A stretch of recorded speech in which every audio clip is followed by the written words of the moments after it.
திருச்சிற்றம்பலம்.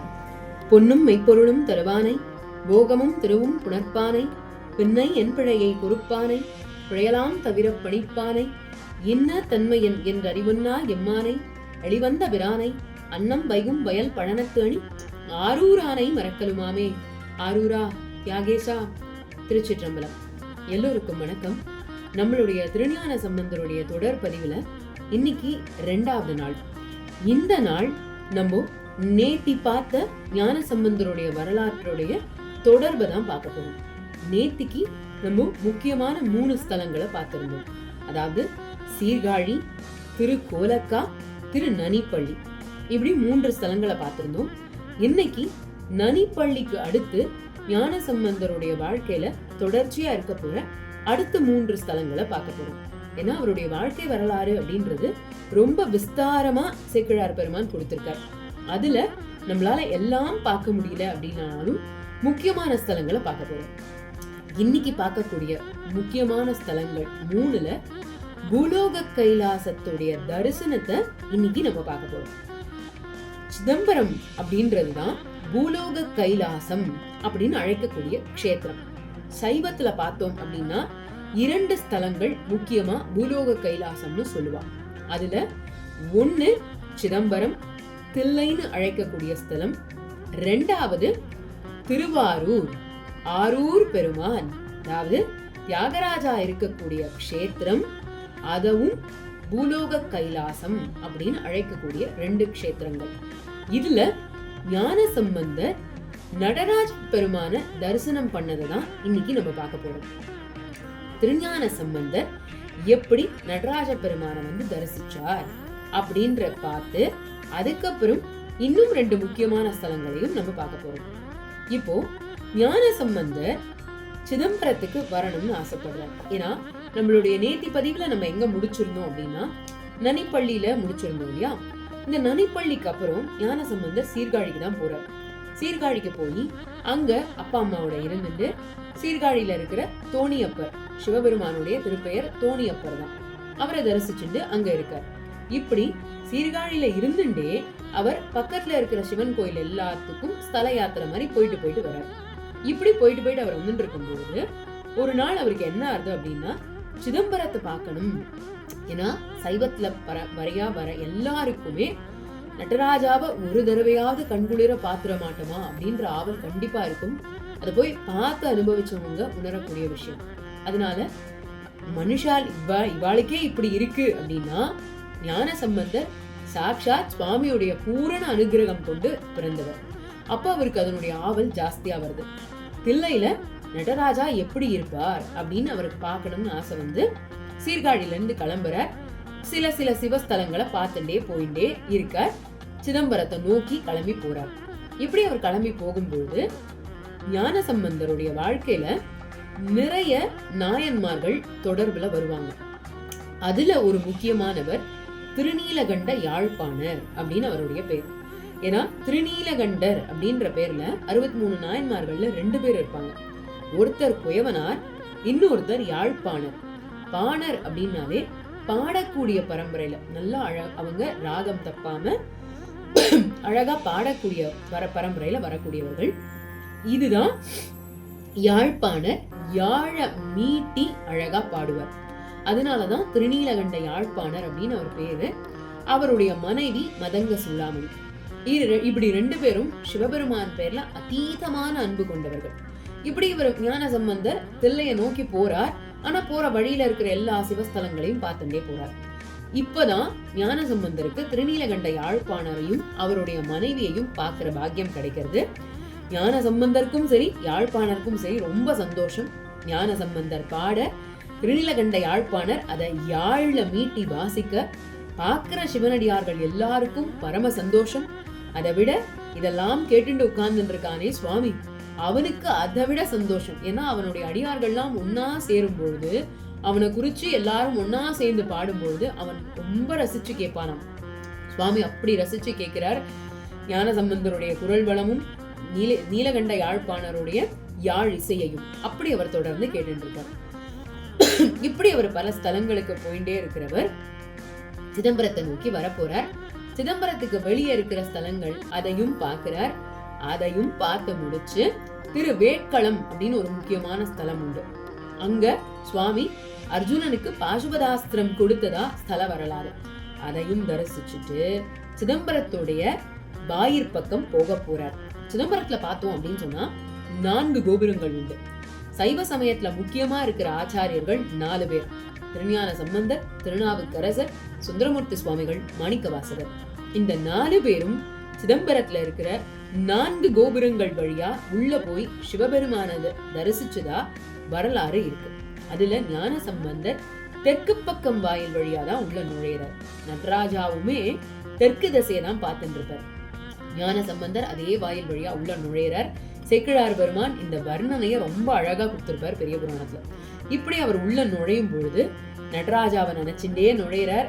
தன்னுடைய 2 கைகளையும் சிரமேல் குவித்து கொண்டு பஞ்சாட்சர ஜபத்தை பண்ணிண்டே உள்ள நுழையிறார். சிதம்பரத்தை போய் தரிசனம் பண்ணவாளுக்கு தெரியும், சிதம்பரத்துல சுவாமி பஞ்சாட்சர படிக்கு மேல ஒரு அம்பலம் மேடை இருக்கும். அந்த மேடைக்கும் மேலதான் சுவாமி நின்று ஆடுவார். ஞான சம்பந்தர் நேர போறார். பஞ்சாட்சர படிக்கிட்ட நிக்கிறார். கண்கள்ல இருந்து தார தார தாரையா கண்ணீர் வருது. ஏன்னா நடராஜாவை முதல் தடவை பாக்குற எல்லாருக்கும் கிடைக்கக்கூடிய அதி அற்புதமான அனுபவம். ஏன் அழறோம்னே தெரியாது. ஆனா அவருடைய சன்னதி முன்னாடி போயிருந்தா நம் கண்கள் நம்மள மீறி நம்மளுக்கு அந்த இடத்துல அழுகையே கொடுக்கும். அப்படி கண்கள் நீர் பெருக தன் கைகள் 2ஐயும் சிரம் மேல் குவித்த வண்ணம் நடராஜாவுடைய தரிசனத்தை ரொம்ப சந்தோஷமா பாக்குறார். அங்க ஒரு அழகான பாடலை பாடுறார். கற்றாங்கெரியோம்பி கலியை வாராமி செற்றார் வாழ் தில்லை சிற்றம் பலமேய முற்றா வெண்திங்கள் முதல்வன் பாதமே பற்றா நின்றாரை பற்றா பாவமே. கலியானது சிதம்பரத்துல இருக்கக்கூடிய நடராஜாவை வணங்குறவங்களுக்கு கலியுடைய இம்சை கிடையாது, அது கலி பீடிக்காது அப்படின்னு சொல்றார். இங்க இருக்கிற நடராஜாவை நீ இவன் தான் கதின்னு இருக பிடிச்சுக்கோ, உன்னை பாவம் கூட அணுகாது, உன்னை எந்த விதமான வினையும் உன்கிட்ட நெருங்காதுன்னு அதி அற்புதமான பதிகம். கற்றாங்கெரியோம்பி அப்படின்றது ரொம்ப சின்ன பாடல் தான். நம்ம வீட்டுல குழந்தைகள் யாராவது இருந்தாங்கன்னா இதை நம்ம அழகா கத்துக் கொடுக்கலாம். இப்பேற்பட்ட அழகான பதிகத்தை பாடி பஞ்சாட்சர படியில நின்று சுவாமி அழகா தரிசிக்கிறார், இறங்குறார். திரும்பி சுவாமி இருக்கக்கூடிய சபைய சுற்றி சுற்றி வந்து நமஸ்காரம் பண்றார். இப்படி சிதம்பரத்திலே கொஞ்ச நாள் தங்கியிருந்து ஆசை தீர நடராஜாவை நல்லா தரிசிக்கிறார். இப்போ நீலகண்ட யாழ்ப்பாணர் திரும்பி இங்க வரார். சிதம்பரத்துக்கு வந்து நீங்க நிவா நதி கரையில இருக்கக்கூடிய ஸ்தலங்கள் எல்லாத்தையும் தரிசிக்கணும். ஏன்னா அது பக்கத்துலதான் திருநீலகண்ட யாழ்ப்பாணருடைய சொந்த ஊரும் இருக்கு. அதனால இந்த நிவா நதி கரையில பக்கத்துல நிறைய ஸ்தலங்கள் இருக்கு, அதெல்லாமும் நீங்க தரிசிக்கணும்னு யாழ்ப்பாணர் கூப்பிடுறார். யாழ்ப்பாணர் கூப்பிட்டதுனால நடராஜா கிட்ட பிரியா விடையா விடை வாங்கிண்டு அந்த இடத்துல இருந்து கிளம்புறார். கிளம்பி திருநெல்வாயில் அறத்துறை அப்படின்ற ஸ்தலத்து பக்கம் வர போறார். அதுவும் நிவா நதி, நிவான்றது நதியுடைய பேர். அந்த நதி கரையில தான் நிறைய சிவஸ்தலங்கள் இருக்கு. அதுல இந்த திருநெல்வாயில் அறத்துறையும் ஒண்ணு. இந்த அறத்துறை கோயிலுக்கு அவர் வர போறார். ஆனா இன்னும் ஊருக்குள்ள வரல. ஊருக்குள்ள வர்றதுக்கு முன்னாடி எப்பவுமே ஞானசம்பந்தர் என்ன பண்ணுவாரா அப்படின்னா அப்பாவுடைய தோள் மேல உட்காந்துப்பார். இல்லைன்னா தன்னுடைய பிஞ்சு கால்கள் நோக நடந்துதான் வருவார். எப்பவுமே குழந்தைய அப்பா அம்மா நடக்க வச்சு பார்க்க மாட்டான். ஏன்னா என் குழந்தைக்கு கால் வலிக்கும், என் குழந்தை ரொம்ப தூரம் நடந்துட்டா என் குழந்தை கால் வலிச்சிடாது இல்லையான்னு தூக்கி தோல்லையும் இடுப்புலையும் போட்டுட்டுதான் அப்பா அம்மா தூக்கி வச்சுன்னு வருவா இல்லையா. அதே மாதிரிதான் சிவபாத இருதயரும் ஞானசம்பந்தருடைய கால்கள் வலிக்க கூடாதுன்னு தன் தோல் மேலையும் இப்படி தூக்கிட்டே வர. ஆனா குழந்தை அப்பாவையும் கஷ்டப்படுத்த கூடாதுன்னு சில இடத்துல குழந்தை நடந்தேதான் வருது. ஆனா குழந்தை நடந்தா சிவபாத இருதயர் பொறுத்துக்கிறாரோ இல்லையோ சுவாமி பொறுத்துக்க மாட்டார். ஏன்னா அவன் என்னோட சின்ன குழந்தை, அவனுக்கு 3-4-5 வயசு தான் ஆறுது, அவன் பாதங்கள் வலிக்கும் இல்லையா, அதனால குழந்தைய இனிமே நடக்க வைக்க கூடாதுன்னு சொல்லி ஒரு முத்து சிவிகை, முத்து குடை, சின்னம் இதெல்லாம் குடுக்கணும்னு நினைக்கிறார். முத்து சிவிகைனா ஒரு பல்லக்கு மாதிரி இருக்கும். அந்த பல்லக்குல ஏறி அழகா உட்கார்ந்து வரலாம். பல்லக்கு வரும்பொழுது பல்லக்கு திறந்த மேனிக்கு இருக்க கூடாதுன்னு பல்லக்குல நிழல் தர்றதுக்காக ஒரு குடை. சின்னம் அப்படின்றது யாராவது முக்கியமான அடியார்கள், முக்கியமான பிரதானமான அமைச்சர்கள், ராஜா மாதிரி எல்லாம் இருக்கிறவா வரான்னா இவா வரா அப்படின்னு ஊதக்கூடிய முக்கியமான சின்னம் அது. அதையும் கொடுக்கிறார். இதெல்லாம் எப்படி கொடுக்கிறாராம் அப்படின்னா திருநெல்வாயில் அறத்துறை ஸ்தலத்துல கொடுக்க போறார். ஆனா நாளை காத்தால ஞான சம்பந்தர் அங்க வரார் அப்படின்னும் போது முன்னாடி நாள் ராத்திரியே அங்க இருக்கக்கூடிய அந்தணர்கள் அத்தனை பேர் கனவுலையும் சுவாமி போய், நாளைக்கு ஞான சம்பந்தர் இங்க வரப்போற, குழந்தைக்காக நான் முத்துச்சிவிகை இங்க எடுத்து வச்சிருக்கேன், நாளைக்கு அவன் வந்த உடனே நீங்க எல்லாருமா சேர்ந்து இங்க இருக்கிற முத்துச்சிவிகையும் கொடையும் இந்த சின்னத்தையும் குழந்தைகிட்ட கொடுக்கணும் அப்படின்னு எல்லார் கனவுலையும் போய் சுவாமி சொல்லிடுறாரு. எல்லாருக்கும் அந்த மாதிரி ஒரு கனவு வந்த பிறகு யாராலையும் அதுக்கப்புறம் தூங்க முடியல. எல்லாரும் முழிச்சுட்டு எல்லாரும் ஒருத்தர் ஒரு வீட்டுக்கு போய் ஒருத்தரோட ஒருத்தர் பேசிட்டு ஆனா நிஜமாவே அங்க கொடை இருக்கா இல்லையான்லாம் இவளுக்குலாம் தெரியாது. ஆனா எல்லாரும் ராத்திரி பேசிட்டு இருக்கா, எப்படா பொழுது புலரும் அப்படின்னு காத்துட்டு இருக்கா. பொழுது புலர்ந்தாதானே நம்ம கோயிலை திறந்து பார்க்க முடியும் அப்படின்னு சொல்லிட்டு அப்படி எல்லாரும் பேசிட்டு காத்தால பொழுது புலர்ந்ததுதான் தாமதம். எல்லாரும் குளிச்சுட்டு தன்னுடைய நித்திய கடமைகளை முடிச்சுட்டு கோயில் சன்னிதானத்தை போய் துறக்கிறா. சுவாமி சொன்ன மாதிரியே அங்க முத்து சிவிகை இருக்காம், முத்து குடை இருக்காம், சின்னம் இருக்காம். பாக்குற அத்தனை பேருக்கும் ஆச்சரியம், சுவாமி நம்ம கனவுல சொன்ன மாதிரியே இதை எடுத்து வச்சிருக்காரு இங்க அப்படின்னு. அதே மாதிரியே அந்த நாள் கார்த்தால ஞான சம்பந்தர் உள்ள நுழையிறார். நுழையும் பொழுது அந்தணர்கள் அத்தனை பேரும் ஞான சம்பந்தருக்கு பூமாரி பொழிந்து அவரை உள்ள வரவேற்று கூப்பிட்டு, இந்த மாதிரி சுவாமி எங்க எல்லார் கனவுலையும் சொல்லியிருந்தார், நீங்க நடந்து வரையலாம், உங்க கால்கள் வலிக்க கூடாதுன்னு சொல்லி உங்களுக்கு இந்த குடை சிவிகை அதுக்கப்புறம் சின்னம் இதெல்லாம் உங்களுக்கு கொடுக்க சொல்லியிருக்கார் அப்படின்னு சொல்றா. பாக்குற ஞான சம்பந்தருக்கு மறுபடியும் கண்கள்ல நீர் கோர்த்துட்டு வருது. ஏன்னா தன் குழந்தை கஷ்டப்படக்கூடாதுன்னு தன் பெற்றவர்கள் மட்டும்தான் யோசிப்பான், யாருமே யோசிக்க மாட்டான். நான் இப்படி இருக்கும் அப்படின்னு சொல்லி நமக்காக சுவாமி கொடுத்திருக்கானேன்னு ஞான சம்பந்தர் என்ன பண்றாராம், முத்துச்சிவிகைய வலமா வராராம். வலமா வந்து அதை தொட்டு கண்ல ஒத்திண்டு முத்துச்சிவிகைக்கும் குடைக்கும் சின்னத்துக்கும் நமஸ்காரம் பண்ணிட்டு அதுக்கப்புறமா அதை அவர் ஸ்வீகரிச்சுக்கிறாராம். அதுக்கப்புறத்துல இருந்து ஞான சம்பந்தர் எந்த ஊருக்கு போனாலும் சரி இந்த சிவிகையில தான் போவார், இந்த குடைக்கு கீழே தான் உட்கார்ந்துன்னு போவார், இந்த சின்னம் வாத்தியம் வாசிக்க அதை ஊத அதுக்கப்புறம் தான் கிளம்பி போவார். இப்படி இந்த முத்துச்சிவிகையும் குடையும் சின்னத்தையும் கொடுத்த திருநெல்வாயில் அறத்துறையில இருக்கிற சுவாமியையும் அம்பாளையும் அவர் வணங்குறார். அறத்துறைநாதர் அப்படின்றது சுவாமியுடைய பேர். கடலூர் மாவட்டத்துக்கிட்ட தான் இந்த கோவிலும் இருக்கு. ஏன்னா சிதம்பரத்துக்கு ரொம்ப பக்கத்துல. அம்பாளுடைய பேர் திரிபுர சுந்தரி அப்படின்னு. அந்த சுவாமியையும் அம்பாளையும் அழகான பதிகம் கொண்டு வணங்குறார். எந்தை ஈசன் எம்பெருமான் அமரர் கடவுள் என்று ஏத்தி சிந்தை செய்பவர்க்கு அல்லார் சென்று கைகூடுவது அன்றால் கந்த மா மலர் உந்தி கடும் புனல் நிவாமல்கு கரைவேல் அந்தன் சோலை நெல்வாயில் அறத்துறை அடிகள் தம் அருளே. என்னுடைய சிவபெருமானுடைய அருள் எப்பேற்பட்டது அப்படின்னா, அவன் கொடுக்கக்கூடிய தன்மைக்கு முன்னாடி எதுவுமே பெருசு கிடையாது. அது எந்த விஷயமா வேணா இருக்கலாம். ஆனா அவன் கொடுக்கணும்னு முடிவு பண்ணிட்டா அவன் கொடுக்கக்கூடிய விஷயம்தான் பெரியது. அதுக்கு முன்னாடி வேற எதுவுமே பெரியது கிடையாது என்னுடைய ஈசனுடைய திருவருளுக்கு முன்னாடி அப்படின்னு. ஏன்னா அவர் தானே கொடுத்திருக்காரு இங்க முத்துச்சிவிகை குடை அதுக்கப்புறம் சின்னம் இதெல்லாம் கொடுத்திருக்காரு இல்லையா. அதனால கொடுத்தவரை புகழ்ந்து சுவாமி ஞான சம்பந்தர் இந்த இடத்துல புகழ்ந்து பாடுறார். இப்படி அறத்துறைநாதரை மனசார வணங்கி அவர்கிட்டையும் நல்ல விதமா ஸ்தல யாத்திரைய முடிச்சுண்டு அறத்துறையில இருந்தும் கிளம்பி மறுபடியும் இவர் சீர்காழிக்கு திரும்புறார். சீர்காழியில இருந்துட்டேதான் ஞான சம்பந்தர் இந்த மாதிரி ஸ்தல யாத்திரை எல்லாம் பண்ணுவார்.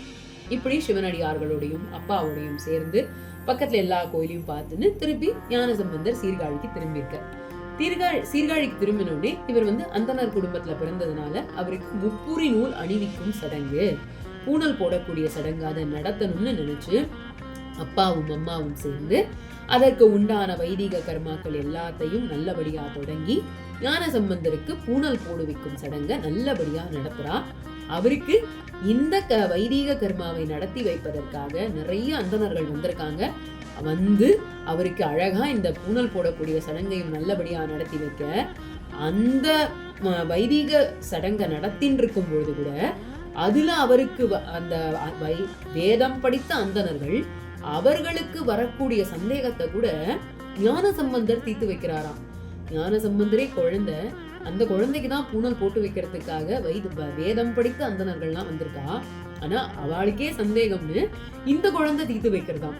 இந்த இடத்துல இதான் பொருள் அப்படின்னு இந்த குழந்தை தீர்த்து வைக்கிறதாம். அதுவும் இல்லாம நீங்க சொல்லக்கூடிய எல்லாமே ரொம்ப அதி உத்தமமான வேத மந்திரங்கள். ஆனா இந்த வேத மந்திரங்களுக்கெல்லாம் முதன்மையான மந்திரம் எது அப்படின்னா பஞ்சாட்சரம் அப்படின்ற மந்திரம். நம சிவாய. நம சிவாயன்றதுதான் பிரதானமான மந்திரம். அந்த மந்திரத்திலிருந்து தான் வெளியே வந்தது இந்த அனைத்து வேத மந்திரங்களும் சொல்லி பஞ்சாட்சரத்தோட பெருமையை சொல்றதுக்காக பஞ்சாட்சர பதிகம் அந்த இடத்துல ஞானசம்பந்த பெருமான் பாடி காட்டுறார். இந்த பஞ்சாட்சர பதிகம் அப்படின்றது ரொம்ப முக்கியமான பதிகம். நம்ம வீட்டுல யாருக்காவது ரத்த கொதிப்பு இருக்கு அப்படின்னா கண்ணை மூடிண்டு இந்த பதிகத்தை நீங்க பாராயணம் பண்ணலாம். நிச்சயமான பலனை உங்களுக்கு கொடுக்கும். அதிகமான ரத்த கொதிப்பு இருக்குன்னா அதை கண்கூட குறைச்சி காட்டும். மெயினா ரத்த சம்பந்தப்பட்ட வியாதிகள் எல்லாத்தையும் தீர்த்து கொடுக்கக்கூடிய பதிகம் இந்த பஞ்சாட்சர பதிகம். அதாவது துஞ்சல் இல்லாத பொழுதினும் அப்படின்னு ஆரம்பிக்கக்கூடியதான பதிகம். துஞ்சல் இல்லாத பொழுதினும் நெஞ்சகம் நைந்து நினைமன் நாள்தோறும் வஞ்சகம் அற்ற அடி வாழ்த்த வந்த கூற்ற அஞ்ச உதைத்தன அஞ்சு எழுத்துமே. நீ இருந்தாலும் நடந்தாலும் நின்றாலும் சாப்பிட்டாலும் உறங்கினாலும் குளித்தாலும் நீ என்ன காரியத்தை செய்து கொண்டிருந்தாலும் அந்த பஞ்சாட்சரம் அப்படின்றத மட்டும் உள்ளுக்குள்ள உருவேத்தினா மாதிரி ஓட்டிண்டே இரு. அந்த ஜபத்தை மட்டும் விட்டுடாத. எந்த காரியங்கள் வேணா நம்ம ஈடுபட்டிருக்கலாம். அது நம்ம வீட்டு காரியங்கள், லௌகீக காரியங்கள், அது எதுவா வேணாலும் இருக்கலாம். ஆனா பஞ்சாட்சரம் அப்படின்றத மனசுக்குள்ள நம்ம அதை சொல்லிட்டே இருக்கணுமா. அதி அற்புதமான சக்திகளை கொடுக்கக்கூடியது இந்த பஞ்சாட்சரம். ஏன்னா யமதர்மராஜனே இந்த பஞ்சாட்சரத்தை பார்த்துதான் பயந்திருக்க. அவரையே பயப்பட வச்சது இந்த பஞ்சாட்சரம். ஏன்னா கூற்ற அஞ்ச உதைத்தன் அஞ்சு எழுத்துமே. நம சிவாய. இந்த 5 எழுத்து யம தர்மராஜரையே பயமுறுத்திருக்கு அப்படின்னா அப்ப அந்த 5 எழுத்துடைய பலன் எப்பேற்பட்டது. அந்த 5 எழுத்துக்கு உரியவனாகிய சிவபெருமான் எப்பேற்பட்டவன் அப்படின்னு பஞ்சாட்சரத்துடைய பெருமைய ஞான சம்பந்தர் வந்திருக்கிற அத்தனை வேதம் படித்த அந்தணர்களுக்கு விளக்கி சொல்றாராம்.